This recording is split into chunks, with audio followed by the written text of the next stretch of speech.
Hello, and welcome to the Isaac Newton Institute podcast. My name is Dan Aspel. In today's episode, we're joined by Dr. Jay Taylor of the University of Southern California. This is the third in a three-part series interviewing recipients of Cambridge Philosophical Society funding. We hope you enjoy the episode.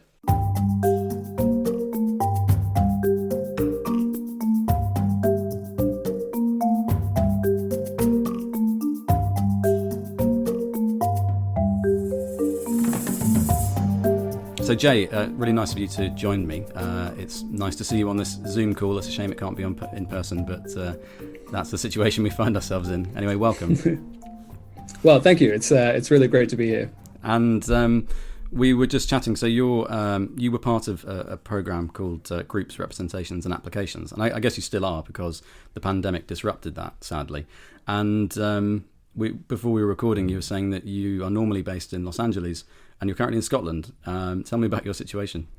Yeah, so I was so normally I'm based at the University of Southern California in Los Angeles, but I took a year of leave. So my first semester off was going to be spent at the INI to participate in the wonderful Groups, Representations and Applications program. And then I was going to go to the Institute for Advanced Study in Princeton for the second half. So I'm actually currently participating remotely at the IAS. So it's been very nice to still be involved in that program. And yeah, it was very sad for the program at INI to be cut short. But currently I'm actually in Scotland, so it's been nice to be in the UK for a bit.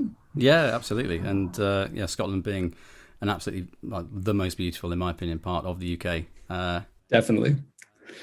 So I'd like to hear about your research interests and how it fits in with groups, representations and applications. Sure. So I guess my research focuses primarily on the first two words, groups and representations. So I study groups. So what are these groups? Well, they're just these very fundamental objects that occur in mathematics. So they're really pervasive in both mathematics and also the physical sciences. So I guess the reason why they're so pervasive is that they're the abstract mathematical framework which we use to describe symmetry. So whenever kind of symmetry is cropping up in your subject, a group is lurking somewhere. So for instance, a nice application of groups is in chemistry. So where one wants to study molecular vibrations in spectroscopy, actually here you have a group acting, and using representation theory of finite groups, you can help you to understand the kind of normal modes of this molecular vibration. Groups also occur in biology. They're used to study and model the RNA structure of viruses, which is maybe currently a very important topic. Yeah. And even in pure maths, in something like number theory, groups occur in this very deep Langlands program that's occurring in number theory. So they're these kind of fascinating things. So we have this kind of abstract framework, groups, that we want to understand. You can think of a group as like this really big monolith that you can't kind of piece together in your head. It's like too big to really fit in your brain at once. So the way you kind of try and understand groups is you let them act on something. And what it does is when you let a group act, it gives you like this snapshot of the group. So you just get this picture of it. And so we let them act on usually linearly on what we call vector spaces. So it brings matrices and linear algebra and all these powerful tools we have from linear algebra to help us study our group. And our goal is to try and understand all the ways a group can act in this way. And so what we're really trying to do is take lots and lots of snapshots of our group so we can try and piece together what this group looks like by putting these pictures together. Wow, that's really fascinating. And no wonder you were so excited about attending this particular program. As you say, most of the title is exactly relevant to your specialism. So one thing I didn't ask you when we started the chat was how much time did you get at INI before the disruption occurred? I think I was there from the very beginning. Yeah, which was the beginning of January, I guess, 2020. Beginning of January, yeah. And then I guess when was it disrupted? It's this very weird week. Well, it was about the 23rd or 4th of March, I think. Yeah, it was this very strange period because it was I think it was the third workshop.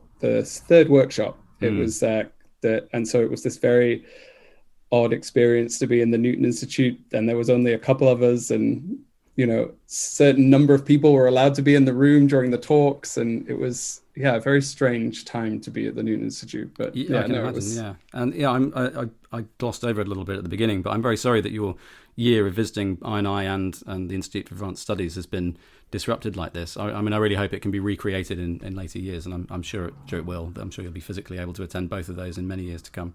But let's ask about that, because so you still managed to have January, February, and most of March there. So as you're in the early stages of your career, did you find that period helpful being at the Institute, and if so, why? Yeah, no, definitely. I think these programs are amazing, and that sometimes when you're trying to think about things on your own, and then you're always coming up with these questions, and you think, oh, maybe I could, maybe I could email someone, or then you email someone, and then, maybe they're really busy, and then they kind of respond to your email maybe a week or two later, and there's this kind of very much a delay, and all of these things are going on. But when you attend one of these big programs, all these amazing experts are just around the corner. So you have this thought, and then you just think, I can just go and speak to this person who's just in the office next door. So it's an amazing experience to get to go to these programs. So I think for me, I mean, I got to see him work with two of my collaborators. So oddly, one of my collaborators, Mandy Schaefer-Fry, she's actually based in Colorado, in Denver, and so we met in the UK, which is a little bit odd, as we're both based in the US at the moment. But there we actually managed to really make progress, and we finished a paper that we put out this year. So that was really good. And actually, I have a collaboration with Jean-Michel in Paris, and we were really doing kind of like a really computational coding based project. We were trying to implement an algorithm for kind of classifying what are called reductive groups. So and that was, it's really hard to do that by email. Like, you really just need to sit in a room and argue with each other about why this is not going to work. So it was really great to have that period of time to have those arguments at the INI. That's fabulous to hear. It's really interesting. It's something which I hear again and again about the physicality needed for that kind of interaction. And I mean, it's something I think maybe the whole world has been trying to replicate over the past 8 months. And yeah, it's no one seems to have quite got there yet. I mean, I do feel, for example, on this Zoom call, I very much feel like I'm in the room with you, but it's still somehow different, isn't it? There's a formality to it.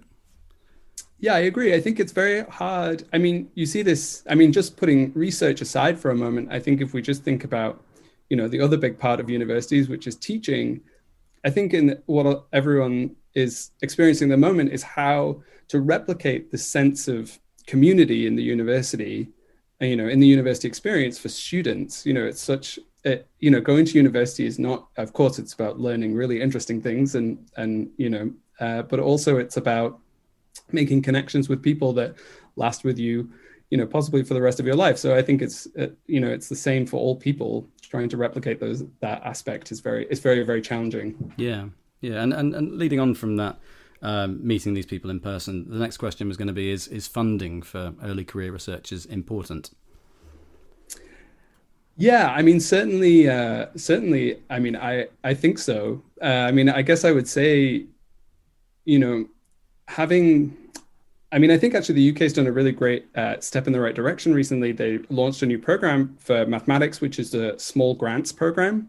And I think this is really something that the mathematical community's been asking for a long time, is that often for mathematics, you don't need huge sums of money. What you'd like to do is just distribute lots of small amounts of money to people, because, sometimes you just need to go to travel or go to speak to someone. And especially for early career researchers, this is quite important. I think I saw and it's horrible to talk about GIFs on the internet, but I think I think GIFs are the highest art form that humanity has ever achieved. I saw this GIF on the internet on science Twitter, which was it was a picture of someone pulling up to a car parking space that they thought was free, and then when they got closer, they realized there was a tiny car in there, and they equated this to having a really great research idea and then finding a paper from the 1980s that had already answered it. And I think for early career researchers, this is a real problem. You know, you're very new.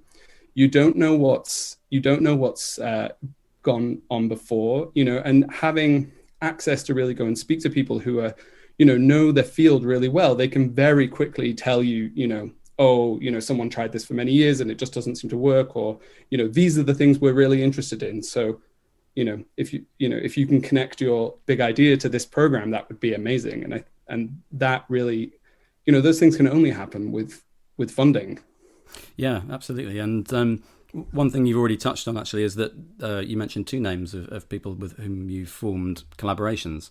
And I mean, that really matters across any science, but I'm guessing in the kind of mathematics which you're doing, it is very important, right? Yeah, actually, even I forgot actually what I was at I started a new project while I was at the INI when I was at the first conference with David Stewart at Newcastle, and actually the INI very generously funded my travel to go up to Newcastle, and I stayed there for a week, and we worked on this project together. So we're hoping that will bear fruit in the future. So yeah, that was, I mean, you know, I would only have, that only happened because we were stood around at the coffee break, and you know, we kind of were chatting, and one of us mentioned, hey, did you ever think about this? And then it kind of went on from there. Yeah, that's fabulous. I mean, that to me is one of the most vivid things about working at INI is the hubbub. You get these explosions of sound which happen after every single talk throughout the day of a workshop week in particular. And it's just wonderful to see, you know, so much interaction going on. It's nice to hear very, you know, factually from you that results in meaningful collaboration. So thank you. Before I let you go, Jay, I wanted to ask you what was the best thing about your time at INI, and this could be anything. The best thing. It's hard to really say exactly what the best thing was, but I think definitely I was quite fortunate that I had a very nice office mate, Adam Thomas, who's at Warwick, and I think I enjoyed very much. We're kind of close by to each other, but quite separate. And he'd been working on things that were maybe a little bit closer, and we had a lot of fun kind of discussing his problems and chatting.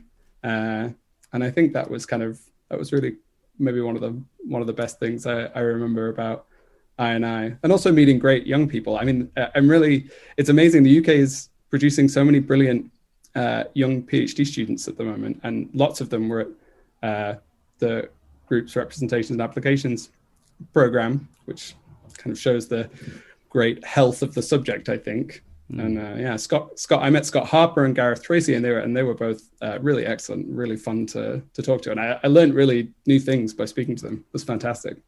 Oh, that's really fabulous to hear. I mean, it just makes me so excited for a return to normality, I think. I mean, there have been a lot of very successful virtual activities that have happened in the meantime, not just at INI, but across all of the sciences, I think. But it really, really does make me very excited for things to get back to how they were. So thank you, Jay. So you're in Scotland at the moment. I guess you're hoping to get back to your home institution at some time in the near future. What does the sort of rest of the day and week hold for you? Well, I think I'm going to actually think and do math this afternoon, which is quite exciting. Maths. I can't now. I feel like I spent a lot of time trying to get rid of my Britishisms, moving to America, and now I keep interchanging them at intervals. Oh, but, we're very tolerant here at INI. You know, that's good. It's a very international market, I guess. Exactly. Just trying to get to do some maths, and actually it's my birthday today, so. Congratulations! Fantastic. Yes, my wife's birthday as well. What a strange coincidence. Wow. Okay. Yeah. So, well, I hope you have a fabulous celebration. I hope you do something nice today. Thank you very much. Cheers. All right. Well, thanks for your time, Jay. Thank you very much. Bye. Bye.